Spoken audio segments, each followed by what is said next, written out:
मंगलम भगवान वीरो मंगलम गौतमो गणी मंगलम कुंद कुंदार्यो जैन धर्मोस्तु मंगलम सर्वमंगल मांगल्यम सर्वकल्याणकारकम प्रधानम सर्वधर्माणां जैनं जयतु शासनम्। मैं नमो तीर्थनायक को, नमो ओंकार वाणी को, नमो उन कुंद प्रभु को जिन्होंने ओंकार धारण की। अहो उपकार जिनवर का, कुंद का दिव्य वाणी का, जिन कुंद ध्वनि दाता उन कहान स्वामी का। नमः समय साराय स्वानुभूत्या चकासते चित स्वभावाय भावाय सर्वभावांतरैश्वर्य। समय सार जी परमागम ग्रंथ के परिशिष्ट में जो शक्तियों का वर्णन आया है, उसमें आज गुरुदेव श्री के जो व्याख्यान अपन सुन रहे थे, 40वीं शक्ति की चर्चा की। उसमें 39वीं शक्ति नाम भाव शक्ति का भी संदर्भ लिया और क्रिया शक्ति की चर्चा थी। और इसके बाद जो 6 कारक रूप शक्तियां हैं, उनकी 41 नंबर से 46 नंबर तक कर्मकर्ता, करण, संप्रदान, अपादान, अधिकरण, और अंत में आएगी 47वीं स्वस्वामी संबंध शक्ति। ये अपना अधिकार चलता है 47 शक्तियों का। तो इसमें जो 40वीं शक्ति की चर्चा है, उसमें 39 का साथ में संदर्भ है, क्योंकि बात तो दोनों में एक है पर कथन में अंतर है। बात दोनों में निर्मल परिणाम रूप स्वभाव के परिणमन रूपता की बात है। और 39 में कहा कि जो पर्याय में रागादि विकृति विकृत कारकों से उत्पन्न होती, उससे रहित परिणमने के स्वभाव रूप जो भाव शक्ति। और फिर क्रिया शक्ति में कहा कि कारकों के अनुसार यानी निर्मल कारकों से परिणमती हुई भावमयी क्रिया शक्ति। तो अभी अपन यहाँ से देखते हैं, 559 पेज है यहाँ पर, 439 गुजराती में देखो। भाव शक्ति गुण है, तो इस प्रत्येक गुण में उस भाव का रूप है। यानी भाव शक्ति की पर्याय में कर्ता कर्म अनुसार, यानी कर्ता कर्म आदि विकृत कारकों अनुसार होते हुए विकृत भाव से रहित परिणमने के स्वभाव रूप भाव शक्ति, उस भाव शक्ति का रूप प्रत्येक गुण में है। तो प्रत्येक गुण पवित्र रूप से परिणमता है। चारित्र गुण में भी भाव शक्ति का रूप, एक दिन आ गई थी चर्चा, 2-3 दिन हो गए। अब ऐसा उसका गुण है, समझ में आया। सूक्ष्म पड़े प्रभु क्या हो, मार्ग ऐसा है, कभी परिचय किया नहीं, सुनने को मिला नहीं, बाहर में और बाहर में गोते खाए। हुआ ये कि कभी इस मूल तत्व ज्ञान से परिचय नहीं हुआ। कदाचित हुआ तो सुनने का, सीधी और पूरी बात सुनने का अवसर ना मिला, और सुनने भी मिला तो कान ना धरा, बाहर ही बाहर में गोते खाए। यानी कषायों की वृत्ति का हिसाब किताब और देह की क्रिया का हिसाब किताब। यहाँ गोते खाता है। चीज बाहर में नहीं है, यह पुण्य नाम शुभ भाव में ये चीज आई नहीं है। ये अपना चैतन्य महाप्रभु अनंत गुणों का धनी, जिसमें आनंद के अपार आनंद का सागर लहराता है, ऐसा अपना चैतन्य महाप्रभु ये शुभ भाव नाम पुण्य भाव में, कषाय मंद भाव में आया ही नहीं है, आता ही नहीं है। और उसे वहाँ ढूंढना या उसके द्वारा उसे खोजना, ये हमारा ऐसा उद्यम है कि जो कार्य जिससे होना नहीं उसी कार्य को किए जाए, ऐसा यानी विपरीत उद्यम है, विपरीत प्रयत्न है। देखो अब आगे प्रश्न आया, इसके लिए ही ये 4 पंक्तियां पढ़ी थी। मुमुक्षु ने कहा कि बाहर की वस्तु आकर्षक है, बाहर की वस्तु आकर्षक है। कैसे, कौन आकर्षक की बात करी? वो महल दो महले नहीं, वो तो आकर्षक हैं उनको जिनको ये बात कान ही नहीं पड़ी, पर जो थोड़ा सा अपने स्वरूप के हित के लिए सावधान हुआ है, तथापि उसको जो बाहर में आकर्षण दिखता है उस संबंध में प्रश्न है। क्या आकर्षक लगता है? कि बाह्य में देह की चेष्टा में जो त्याग रूप वृत्ति है, ये इसे आकर्षक लगती है। कषाय की मंदता का भाव, ये इसे आकर्षक लगता है। पूजा दया दान व्रत के परिणाम, सीधा बोलते हैं, पूजा दया दान व्रत आदि के परिणाम और उनकी क्रिया, इसमें इसे आकर्षण लगता है, जबकि वो आकर्षण लायक नहीं। आकर्षण यानी जहाँ उपयोग झुके वो आकर्षक कहा। तो आकर्षक या आकर्षण के लायक कौन है? कौन है निर्देश भाई आकर्षण के लायक?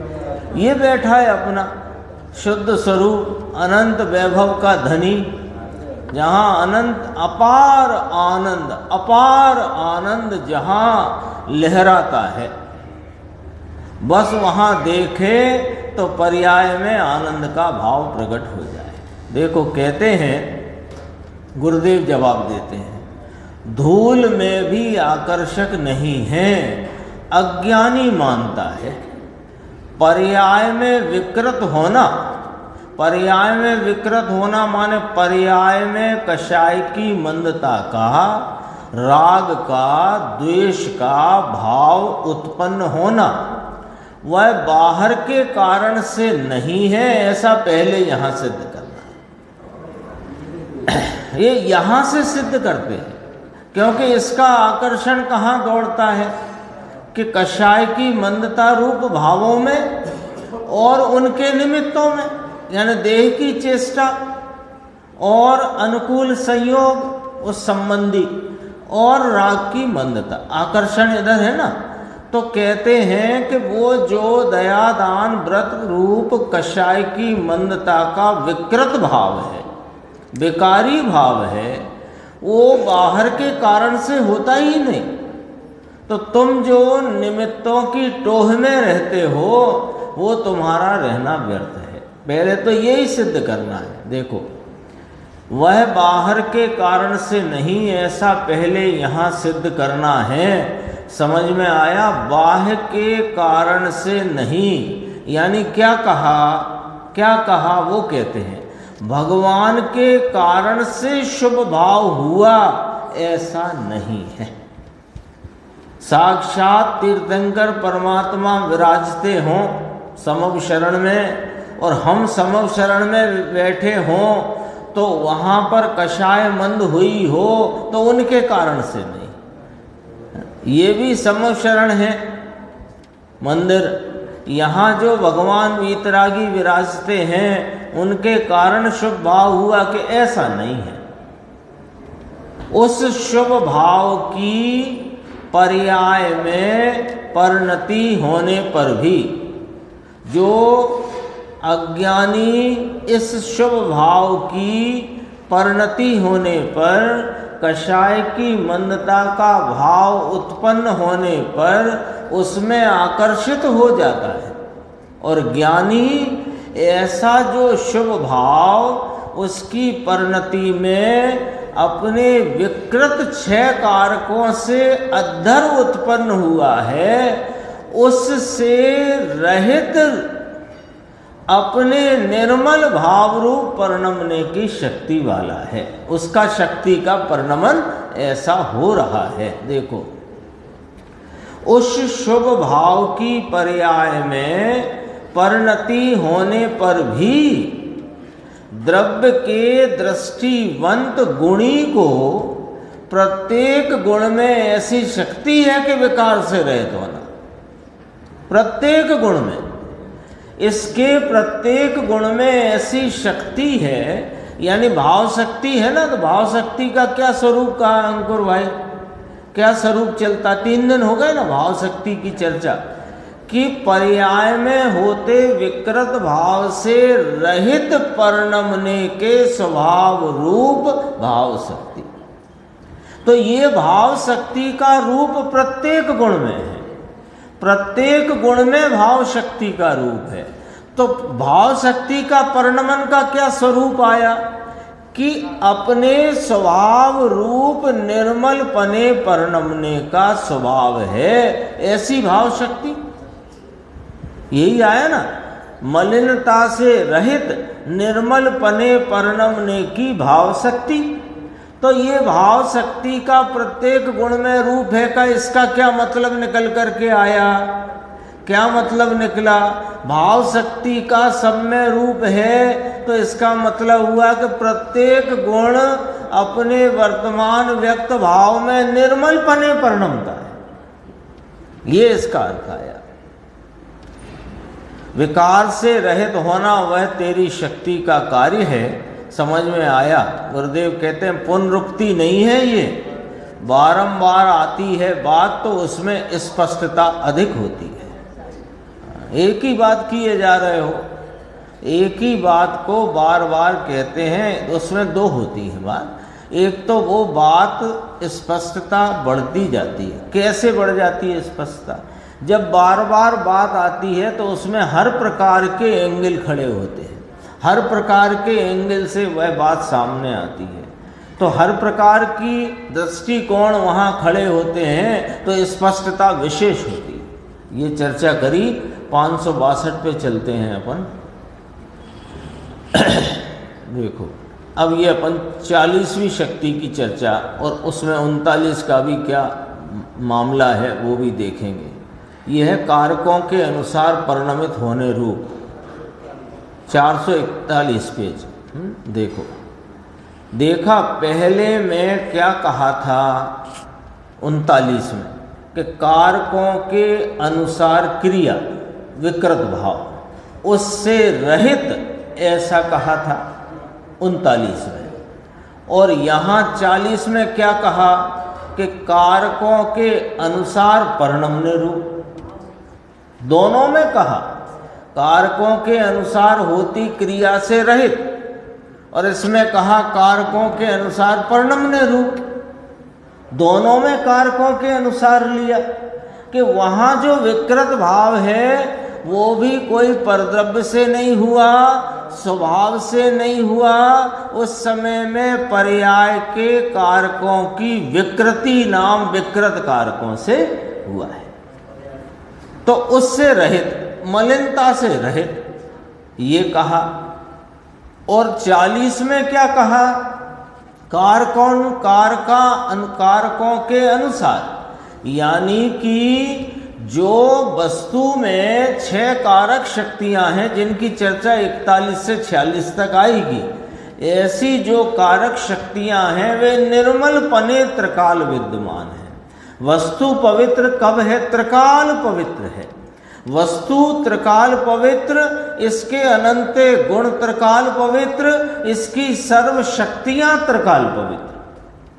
तो त्रिकाल पवित्र शक्तियों के अनुरूप जो परिणमन है वो गुण के कारक कहलाता है या द्रव्य के कारक कहलाता है।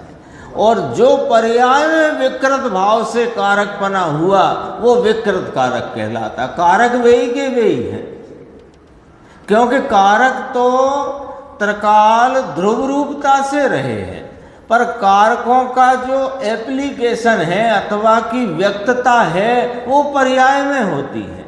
तो पर्याय में जो कारकों की व्यक्तता है तो मलिन पर्याय में मलिन कारक रूप व्यक्तता और निर्मल पर्याय में निर्मल कारक रूप व्यक्तता। तो निर्मल पर्याय में वे कारक गुण रूप कारक कहे, द्रव्य रूप कारक कहे, और जो विकृत पर्याय में कारक हैं वे पर्याय में हुए विकृत कारक कहे। ये बात समझ लेना, नहीं तो ऐसा लगेगा कि द्रव्य के कारक अलग हैं और पर्याय के कारक अलग हैं। अलग हैं किस अपेक्षा कि वे त्रिकाल रहे हैं और ये एक समय के परिणमन रूप हैं, ये अपेक्षा तो अलग हैं। लेकिन पर्याय में कोई कारक अलग से बाहर से टपकते हैं ऐसा नहीं है। अच्छे से ये बात ख्याल में आनी चाहिए, क्योंकि ये प्रश्न बहुत लोगों को उद्वेलित करता है कि गुरुदेव ने दो प्रकार के कारक कहे, पर्याय के कारक और द्रव्य के कारक। उसको समझना है ना। ऐसे तो ज्ञान को भी तीन प्रकार कहा। ज्ञानते आत्मा, जानना वो स्वभाव सो आत्मा, और जानने की परिणति सो ज्ञान। तो ज्ञान के तीन प्रकार कहे कि नहीं कहे, पर है तो एक ही ना। ज्ञान स्वभावी आत्मा को भी ज्ञान कहते हैं, ज्ञान स्वभाव को भी ज्ञान कहते हैं, और जानने रूप परिणाम को भी ज्ञान कहते हैं। इसमें कोई दिक्कत कहाँ है? देखो अभी यह कारकों के अनुसार परिणमने रूप निर्मल कारक जो 6 गुण पड़े हैं, त्रिकाल रहे हैं ना, उन गुण का आश्रयभूत वस्तु कौन के? द्रव्य।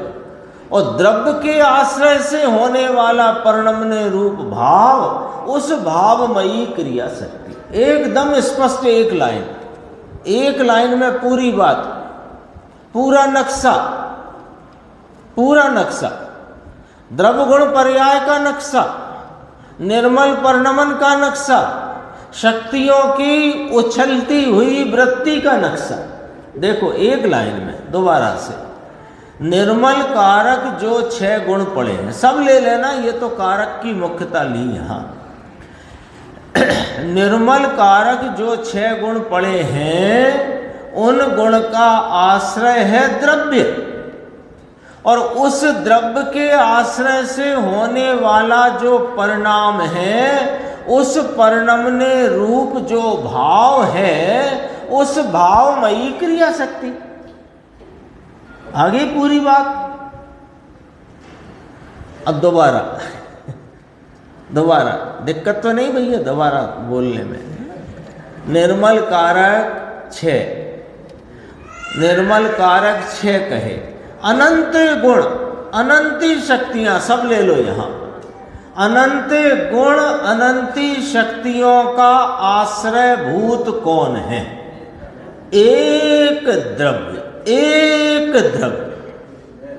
गुण कितने? अनंत। गुण कहो शक्ति कहो, तो गुण शक्ति कितनी? अनंती। अनंती गुण शक्तियों का आश्रयभूत द्रव्य कितने? एक।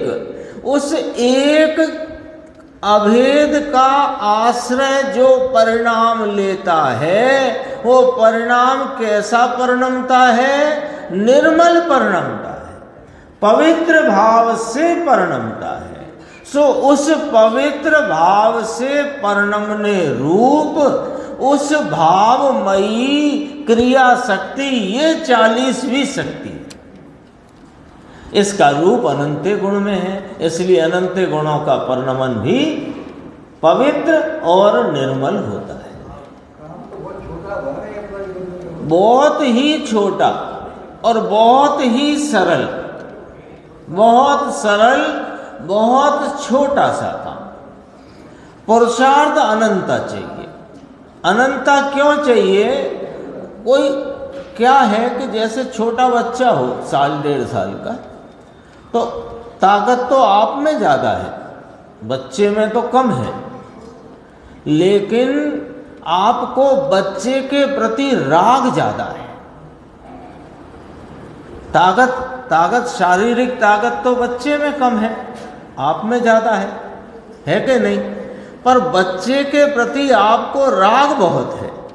अब बच्चा आपको खींच के वहाँ ले जाना चाहता है और आप बच्चे को यहाँ ले जाना चाहते हैं, लेकिन आप उस बच्चे के अनुराग के कारण उधर खिंचे चले जाते हो।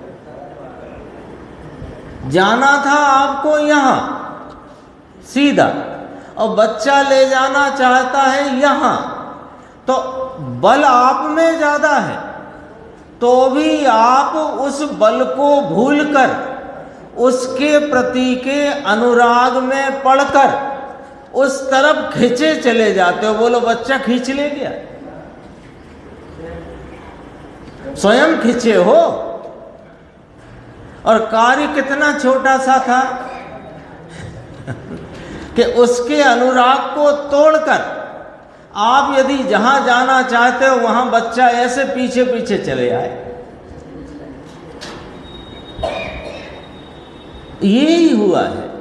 हमको बाहर के बाह्य निमित्तों में, उन निमित्तों के लक्ष्य से उपजते राग में और वर्तती हुई पर्याय का प्रेम अनुराग इतना है कि हम उसके वश होकर के खिंचे चले जा रहे हैं, जबकि इस चैतन्य परमात्मा में बल अधिक है। कितना के अपार बल है, ये अनंत बल का धनी है। वे विराजते हैं ना अनंत चतुष्टय में, तो उनने चतुष्टय बाहर से नहीं मंगवाया है इंपोर्ट करके, ये अंदर था वही प्रकट हुआ है। तो ये बल है, वो यदि बाहर निमित्त राग और पर्याय के प्रति का अनुराग छोड़ने में अनंता पुरुषार्थ है, स्वरूप में जाने में इतना नहीं है। स्वरूप में जाने में क्या है? अपनी पर्याय, अपना द्रव्य, अपने घर में घुसने में क्या हिचक और क्या झिझक और क्या ताकत, लेकिन वो भूल से अपने घर को अपने ही ना माने तो कैसे हो? क्या गजब बात है। देखो, भावमयी क्रिया शक्ति, स्वभावमयी क्रिया शक्ति। अब कहते हैं भावमयी साथ में क्यों लिया है? पहले क्रिया पर्याय में कही थी, अब जरा पलट देखना, पलट 39वीं शक्ति में कहा कारकों के अनुसार होती क्रिया से रहित भाव शक्ति। अब यहां कहा कि कारकों के अनुसार होती हुई भावमयी क्रिया शक्ति।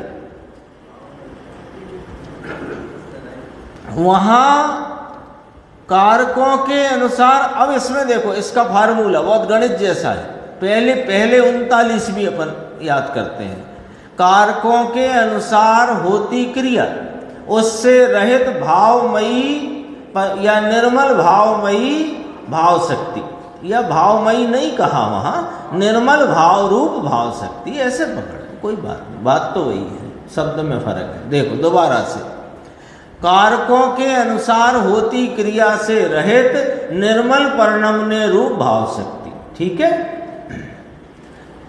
ये लिख लिया, सबने लिख लिया। यहाँ कॉपी पेन पे नहीं, यहाँ लिख लिया, लिखा अंकुर। अब दूसरी लाइन, कारकों के अनुसार होने रूप भावमयी क्रिया शक्ति, ये भी लिख ली। दोबारा बोले, कारकों 40 भी बोलते हैं, दूसरे नंबर की 39-40 में दूसरे नंबर की 40वीं, कारकों के अनुसार होती हुई भवत्ता रूप होती हुई भावमयी क्रिया शक्ति लिख ली। अब तो लिख ली। अब देखो, क्रिया दोनों में आया, कारक दोनों में आए ना। और निर्मलता दोनों में आई। अब देखो क्या है, कारकों के अनुसार क्रिया ही होती है, पहला पॉइंट। कारकों के अनुसार, क्योंकि कारकों का कार्य क्या? क्रिया रूप, कर्म कर्ता करण संप्रदान उपादान अधिकरण, क्रिया। तो कारकों के अनुसार होती क्रिया, तो वहां जो विकृत क्रिया है उससे रहित पने भाव शक्ति कही, और यहां कारकों के अनुसार तो निर्मल कारकों के अनुसार होता हुआ निर्मल भाव से क्रिया शक्ति का। क्यों कि कारकों के अनुसार क्या होता है? क्रिया। पर विकृत कारकों से होती विकृत क्रिया से रहित निर्मल परिणमने रूप भाव शक्ति, और निर्मल कारकों के अनुसार होती जो निर्मल भाव रूप क्रिया शक्ति। ऐसे क्रिया शब्द का प्रयोग किया, ये गुरुदेव बताते हैं। देखो, भावमयी साथ में लिया, पहले क्रिया पर्याय में तो कही थी, तो वहां भावमयी क्रिया नहीं, भावमयी माने निर्मल भावमयी क्रिया नहीं, वहां मलिन परिणाम रूप क्रिया थी। समझ में आया? संतों की वाणी वह वीतरागी वाणी है बापू, मुनि किसे कहते हैं बापू? ये मुनिराजों की वाणी, मुनि किसे कहते हैं? कि अभी जैसे प्रचुर स्वयं संवेदन हो, अभी जैसे दृष्टि ही प्रकट नहीं, वहां कहाँ मुनिपना? इसलिए कहते मुनिपना तो प्रचुर स्वयं संवेदन है, क्योंकि कारक अनुसार जो भाव गुण है उसके अनुसार सम्यक दर्शन होता है, उसके अनुसार चारित्र होता है। कारकों के अनुसार, निर्मल कारकों के अनुसार क्रिया शक्ति से, भाव शक्ति से सम्यक दर्शन ज्ञान चारित्र होता है, केवल ज्ञान होता है। ये बात कहेंगे, अभी अपन देखेंगे। पंच महाव्रत राग के आश्रय से चारित्र होता है, ऐसा है नहीं। पंच महाव्रत 28 मूल गुण का राग, 5 समिति गुप्ती, इससे चारित्र होता है कि आचारित्र होता है? बताओ भैया, बताओ, आप बताओ। 5 महाव्रत 28 मूल गुण, ये जो राग रूप भाव हैं, इनसे चारित्र है कि आचारित्र है?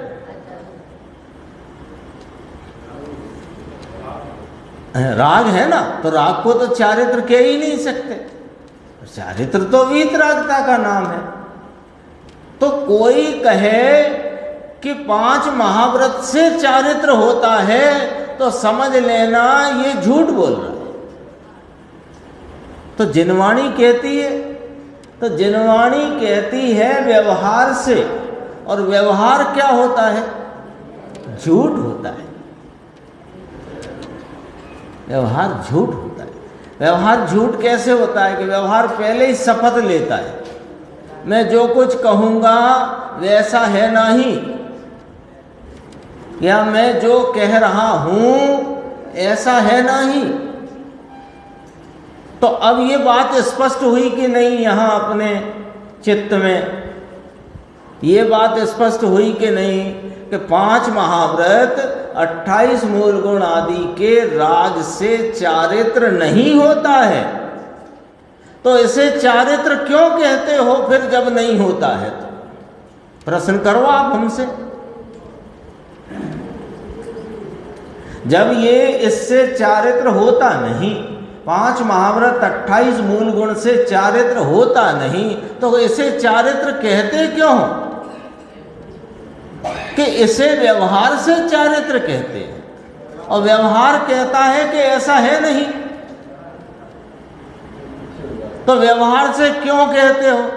दूसरा प्रश्न, क्यों कहते हो व्यवहार से? मजा आता है आपको ऐसा बोलने में? हम तो भैया जो अंदर में चारित्र वर्त रहा है, 3 कषाय चौकड़ी की अभाव रूप प्रचुर स्वयं संवेदन की मोटी वीतराग धारा जो वर्त रही है, उसको बताने के लिए बाहर में दिखते हुए इस चारित्र ना जो है नहीं, बाहर में दिखता हुआ ये रागादि भाव और उसके अनुरूप होती देह की क्रिया, उसको हम अंतरंग चारित्र के दिग्दर्शन के रूप में चारित्र व्यवहार से कहते हैं। ये है मूल बात। भारी कठिन, इसलिए कहते हैं ना ये निश्चय निश्चय निश्चय। अरे बापू, निश्चय यानी कि सत्य, सत्य यानी निश्चय, परमार्थ, यथार्थ, वास्तविकता। देखो आगे जरा देखते हैं अपन। अगला प्रश्न है मेरा 563 नीचे, आपका 442 करीब होगा मेरे ख्याल से। देखना ना, बहुत संक्षेप में लेते हैं बात। पूर्व में मोक्ष मार्ग था तो उससे मोक्ष अर्थात केवल पर्याय हुई, ऐसा नहीं है। मिल गया 442 त्रिकाली शुद्ध कारक हैं, उसके अनुसार केवल ज्ञान की पर्याय उत्पन्न हुई है। ये जो अभी शक्ति चली, भाव शक्ति, अभाव शक्ति, भाव अभाव शक्ति, अभाव भाव शक्ति, भाव भाव शक्ति, अभाव अभाव शक्ति, 6 शक्ति आई। उसके बाद 2 शक्ति ये बीच में आई, भाव शक्ति और क्रिया शक्ति। दरअसल ये जो कारक शक्ति आई है ना, फिर 41 से 46 तक, उनके उपोद्घात रूप से ये 2 शक्तियां बीच में आई।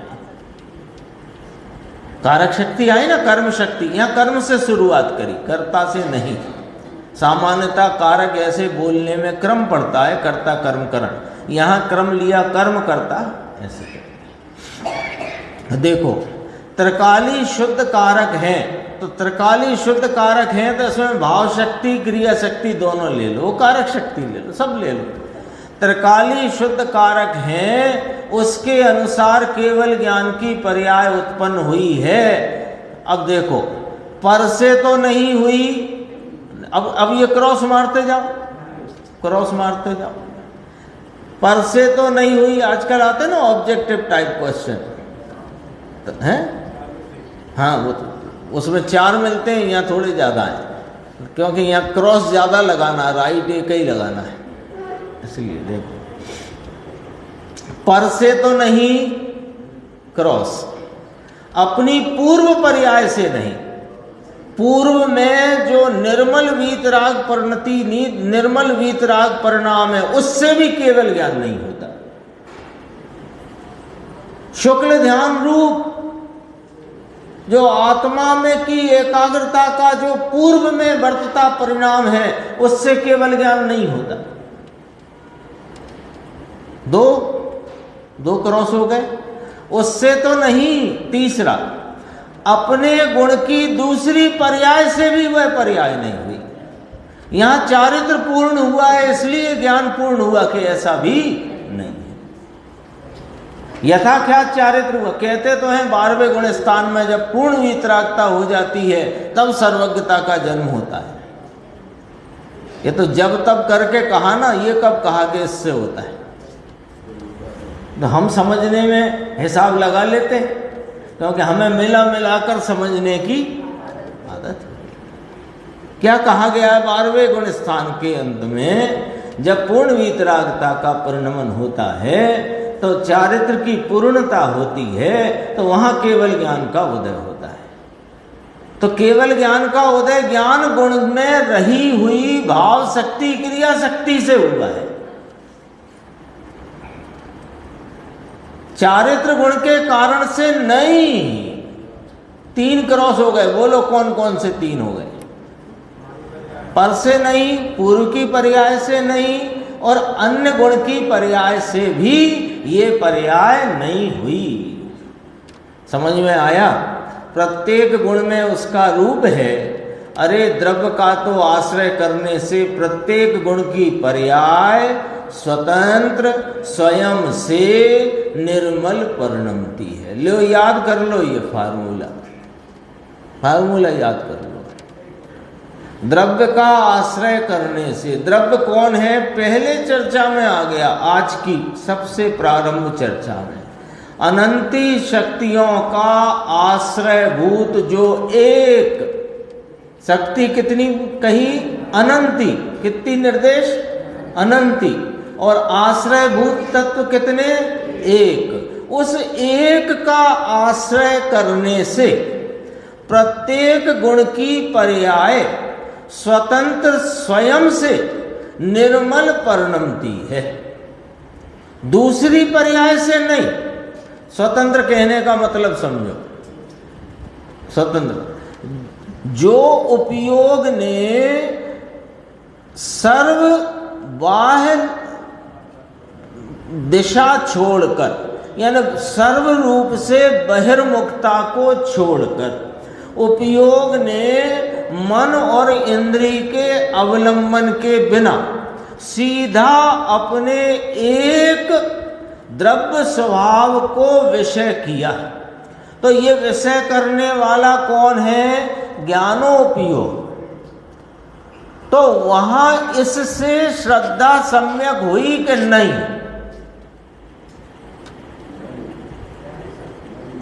ज्ञान उपयोग स्वयं स्वतंत्र रूप से निर्मल विषय को विषय करता हुआ निर्मल परिणमित हुआ, निर्मल नाम सम्यक परिणमित हुआ। और वहां पर श्रद्धा गुण स्वतंत्र रूप से परिणमता हुआ, सम्यक परिणमित हुआ। और वहां उपयोग टिक गया, ये चारित्र का शांति और स्थिरता का भाव स्वयं स्वतंत्र उत्पन्न हुआ। और वहां आनंद गुण की उर्मियां उछली, आनंद गुण का जो वहां पर फुहारा फूट गया, वो आनंद गुण स्वतंत्र स्वयं से परिणमा है, उपयोग के यहाँ आने से नहीं और द्रव्य के वहां रहने से भी नहीं। पर द्रव्य की तो बात दूर करो, दूसरी पर्याय से नहीं समझ में आया। और कर्म का अभाव हुआ तो हुई, ये चौथा क्रॉस। पहले तीन तो अंदर अंदर की बात थी, तीन बातें तो अंदर की थी। देखो, पर से तो नहीं, ये तो पहले ही पहले कहा। अपनी पूर्व पर्याय से नहीं, अपने गुण की दूसरी पर्याय से नहीं, प्रत्येक गुण स्वतंत्र स्वयं अपने से परिणमता है। तो कर्म का अभाव हुआ उससे, ऐसा भी नहीं है। तो वो दर्शन मोहिनी का उपशम हुआ उससे, तो सम्यक दर्शन मानना कि ऐसा जानना, मानना मत। ऐसा जानना कि जब सम्यक दर्शन नाम श्रद्धा गुण का सम्यक परिणमन हुआ, तब मोहिनी कर्म का उपशम हुआ, ऐसा जानना, मानना मत। फर्क क्या आया? क्या फर्क आया दोनों में? जानना और मानना मत, मतलब इसमें क्या फर्क आया कि ऐसा वहां हुआ है, ऐसा ज्ञान में भले जानने में आता हो, लेकिन उससे हुआ है ऐसा है नहीं, इसलिए मानना मत। कर्म का अनुभाव शब्द लिखा है, गलत हो गया। वो अभाव हुआ तो हुई, ऐसा भी नहीं है। 41वीं शक्ति का थोड़ा सा भाव अपन देखते हैं। प्राप्यमाण सिद्ध रूप भावमयी कर्म शक्ति, ये क्रमबद्ध पर्याय खड़ी हो गई यहाँ। कल कहते थे ना, कल अपन जब दोपहर की चर्चा, क्रमबद्ध पर्याय की भणकार पूरे जनागम में, भणकार नाम गूंज पूरे जनागम में। प्राप्त किया जाता जो सिद्ध रूप भाव, सिद्ध दशा नहीं, सिद्ध रूप माने यही भाव प्राप्त होना था, वो सिद्ध रूप भाव है। निश्चित भाव, नियत भाव, उसका नाम सिद्ध रूप भाव। प्राप्त किया, गुरुदेव की भाषा में चौकस भाव, चौकस यही होना था, वो ही प्राप्त हुआ, इसका नाम है कर्म। इसको कर्म शक्ति का परिणाम कहा। प्राप्त किया जाता जो सिद्ध रूप भाव, उसमयी कर्म शक्ति। प्राप्त किया जाता जो सिद्ध रूप भाव, क्या कहते हैं? कर्म लेना ना, कर्म नाम कर्म शक्ति। कर्म माने कार्य, कार्य शक्ति, कर्म शक्ति, कार्य शक्ति। कर्म नाम कार्य प्राप्त किया जाता जो सिद्ध, सिद्ध अर्थात पवित्र पर्याय। यहाँ पवित्र की बात चलती है, मलिन की बात है ही नहीं। सिद्ध पर्याय तो सिद्ध नहीं लेना यहाँ पर, वो जो आत्मा की परिपूर्ण सिद्धत्व अवस्था वो नहीं लेना। सिद्ध माने चौकस वही पर्याय, निश्चित नियत पर्याय। हाँ, यहाँ सिद्ध अर्थात निर्मल पर्याय रूपी जो भाव प्रकट होता है। निर्देश भाई देखो, निर्मल पर्याय रूपी भाव जो प्रकट होता है वह समझ में आया। प्राप्त, ऐसा कहा, प्राप्त किया जाता है। प्राप्य माण लिया ना, प्राप्य माण यानी प्राप्त किया जाता। सम्यक दर्शन की पर्याय, सम्यक ज्ञान की पर्याय, सम्यक चारित्र की पर्याय, केवल ज्ञान की पर्याय, ऐसी प्रत्येक पर्याय लेना, प्रत्येक निर्मल पर्याय लेना। प्राप्त किया जाता जो सिद्ध रूप भाव, यानी जिस समय उत्पन्न होने वाली है वह पर्याय सिद्ध है, यानी कि निश्चित है, नियत है। उस सिद्ध रूप भाव, सिद्ध रूप शब्द से सिद्ध पर्याय, नियत पर्याय, निश्चित पर्याय। सिद्ध भगवान की बात नहीं है। उस समय जो पर्याय उत्पन्न होती है उसे सिद्ध रूप भाव कहते हैं। वही पर्याय निश्चित रूप से उत्पन्न होने वाली है, उसे सिद्ध भाव कहते हैं। ये कर्म शक्ति, कर्म शक्ति नाम कार्य रूप होने की शक्ति कारक का ये 41वीं शक्ति में चर्चा की। और नीचे भी कहा प्राप्त किया जाता है, प्राप्त यानी वर्तमान पर्याय में कार्य रूप प्राप्त किया जाता है, ऐसा जो निश्चित रूप भाव, उस मयी कर्म शक्ति। ये चर्चा आई। अब अपन ज्ञान गोष्ठी में 370 नंबर का अपना प्रश्न है, वहाँ से चर्चा प्रारंभ करते हैं। सम्यक दृष्टि पर द्रव्य से भिन्न और राग को दुख रूप जानता है, तथापि उसको लड़ाई, व्यापार, विवाह आदि का तीव्र राग क्यों होता है? प्रश्न है। अपने चैप्टर का क्या नाम है जो यहाँ चलता है ज्ञान गोष्ठी में? हाँ, ज्ञानी साधक की अंतर्बाह्य दशा, ये है अधिकार का नाम। उसमें ये प्रश्न आया है, सम्यक दृष्टि ज्ञानी साधक पर द्रव्य से भिन्न और अपने को कैसा देखता है? दृष्टि सम्यक हुई है ना, तो अपने को पर द्रव्य से भिन्न देखता है, जानता है, श्रद्धता है। और राग को दुख रूप जानता है, अपने से भिन्न जानता है। फिर भी उसको लड़ाई का, व्यापार का और विवाह आदि का तीव्र राग क्यों होता है?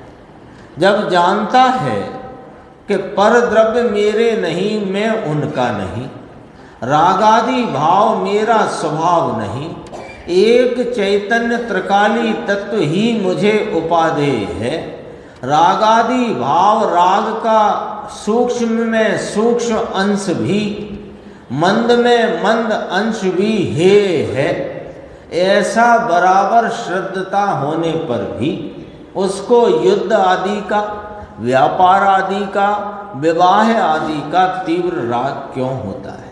ये प्रश्न है। उत्तर, सम्यक दर्शन होने पर भी, यानी पर से भिन्नत्व का भान होने पर भी, राग से एकत्व, स्वामित्व, कर्तृत्व और कर्तव्यपना छूट जाने पर भी अभी अस्थिरता का राग है। पर द्रव्य की क्रिया तो पर द्रव्य के कारण से होती है। अशुभ राग आता है ज्ञानी धर्मी सम्यक दृष्टि को। ये अशुभ ही गिनाए तीनों, लड़ाई पूजा का आता है वो नहीं गिनाए यहाँ पर। यहाँ जो प्रश्न में कहा गया लड़ाई, व्यापार, विवाह आदि, तो सब अशुभ राग की बात करी। तो अशुभ राग आता है ज्ञानी धर्मी को, लेकिन अनंतानुबंधी का राग नहीं होता। ये अनंतानुबंधी का राग क्या होता है ये समझते हैं अपन थोड़ा। एक मिनट भी नहीं लगेगा। अनंतानुबंधी ये तो शास्त्र का शब्द है, कसाई की चार चौकड़ी है। अनंतानुबंधी, अप्रत्याख्यानावर्णी, प्रत्याख्यानावर्णी और संजुलन, ये तो हमने रट लिए समझो। पर अनंतानुबंधी है क्या? तो इसका शाब्दिक अर्थ करो तो अनंत अनुबंध है संसार का जिस कसाय से, जिस कसाय के कारण संसार का अनंत अनुबंध नाम कॉन्ट्रैक्ट चलता है, एग्रीमेंट चलता है, वो अनंतानुबंधी। ये शाब्दिक व्याख्या। और एकदम भावरूप व्याख्या अनंतानुबंधी की कि राग का राग अनंतानुबंधी है। राग का राग होना ये अनंतानुबंधी है, और राग का राग छूट जाना ये अनंतानुबंधी बिना का राग है। ये बात पकड़ो। बहुत से लोग ऐसा कहने लग गए हैं, भगवान की विनय नहीं करते, जूते चप्पल पहन के जुलूस में चलते हो तो अनंतानुबंधी। ऐसे होती है कि अनंतानुबंधी, और ऐसे छूटती है कि अनंतानुबंधी की चप्पल छोड़ के जुलूस में चले तो अनंतानुबंधी छूट गई। अरे राग का राग ये अनंतानुबंधी, और राग का राग टूट गया, राग रह गया, वो अनंतानुबंधी बिना का राग। ये है सीधी परिभाषा। देखो, अब ज्ञानी को अनंतानुबंधी का राग नहीं होता, अंदर तो शुभ अशुभ राग से विरक्त है, परिणति में अशुभ राग है, परिणति में शुभ राग है, और वो विरक्त है उससे। उसी ही समय भाव शक्ति का परिणमन है कि नहीं उसे। 371 सम्यक दृष्टि को अशुभ राग में अगले भव संबंधी आयु बंधती है क्या? छोटे छोटे प्रश्न हैं। प्रश्न किया, सम्यक दृष्टि ज्ञानी धर्मी धर्मात्मा, उसको अशुभ राग होता है। अभी ऊपर ही देखा अपन ने, अशुभ राग होता है व्यापार का, युद्ध का, विवाह का, भोग आदि का। तो उस राग के काल में क्या उसे अगले भव संबंधी आयु बनती है क्या? ऐसा पूछा। उत्तर, सम्यक दृष्टि को अशुभ राग आता तो है, परंतु अशुभ के काल में आयु का बंध नहीं होता। ये व्यवस्था है, ये नियम है। अशुभ राग आता है क्योंकि आयु का बंध सदैव नहीं होता।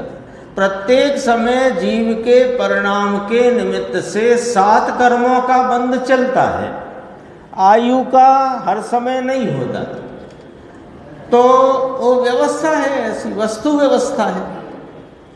तो सम्यक दृष्टि को अशुभ के काल में आयु का बंध नहीं होता, क्योंकि सामान्य व्याख्या करी है। ये गुरुदेव ने सामान्य व्याख्या करी, यानी सामान्य क्या, अधिकतर ऐसा होता है। उस अपेक्षा सम्यक दृष्टि को वैमानिक देव में जाना है, सामान्य व्याख्या। तो सम्यक दृष्टि को वैमानिक देव में जाना है, इसलिए शुभ राग के काल में ही आयुष्य बंधती है। अशुभ राग होता ही नहीं, ऐसा नहीं है। अशुभ राग होता है, उस काल में आयु बंध नहीं होता। 372 भरत जी ने बाहुबली जी के ऊपर क्रोध से चक्र छोड़ा, तब भी क्या उनके अंदर उत्तम क्षमा थी? प्रश्न है। भरत ने क्रोध से ही तो छोड़ा होगा चक्र। बाहुबली सहोदर भाई, दोनों तद्भव मोक्षगामी, दोनों ज्ञानी साधक। भरत जी ने छोड़ दिया चक्र, तो प्यार से छोड़ा कि क्रोध से छोड़ा? क्रोध से छोड़ा और उत्तम क्षमा। ये समझा दो साहब हमें, प्रश्नकार ने तो ये पूछा, हमें साहिब ये समझा दो कि इतना तीव्र क्रोध, हम तो भाई के प्रति क्रोध आ भी जाए तो उंगली ना उठाए, उनने तो चक्र ही छोड़ दिया।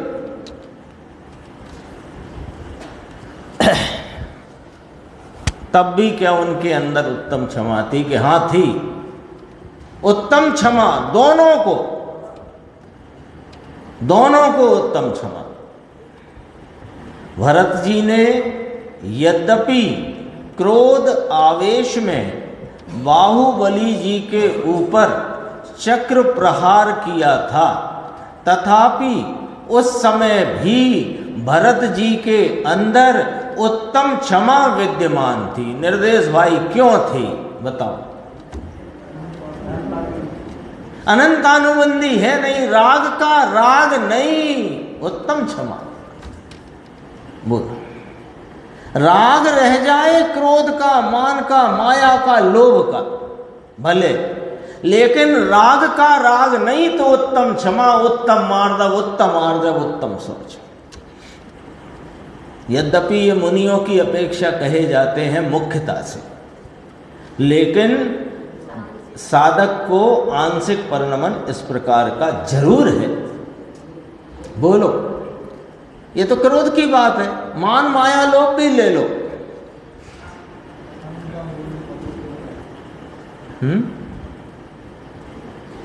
क्या गजब की बात है।